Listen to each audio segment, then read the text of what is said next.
It's a very confusing situation. What do you make of it? Brahma Chellaney, to begin with, Professor of Strategic Studies at the Center for Policy Research. What's going on, Dr. Chellaney? This crisis was never about Ukraine.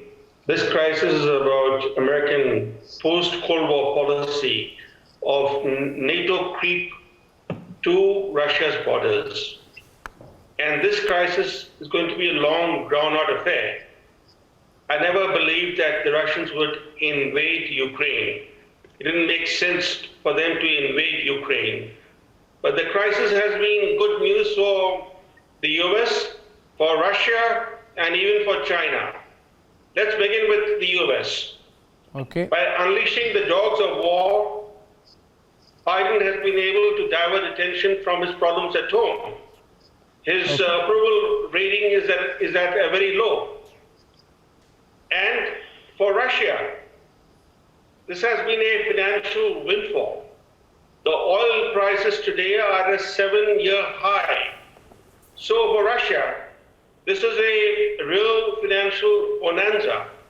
And for China, the fact that the Americans and the Russians are at each other's throats opens more space for China to pursue its expansionism. In fact, when President Putin was invading earlier this month, the Chinese extracted a promise from Putin that he would increase Russian gas exports to China by almost tenfold.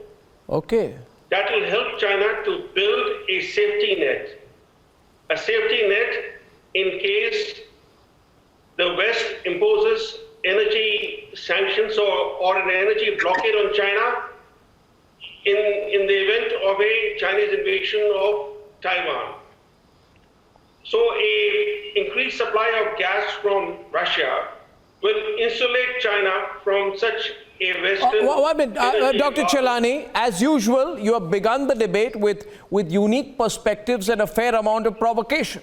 And I want to get our Chinese panelists here to respond. Victor Gao, I think that sounds extremely logical. Even more than America or Russia, the beneficiaries of this seem to be the Chinese. I'd like your take on it. You heard Brahma Chellaney. Thank you very much for having me. China has very good strategic relations with Russia. China and Russia call the relations not as allies, but better and stronger than allies.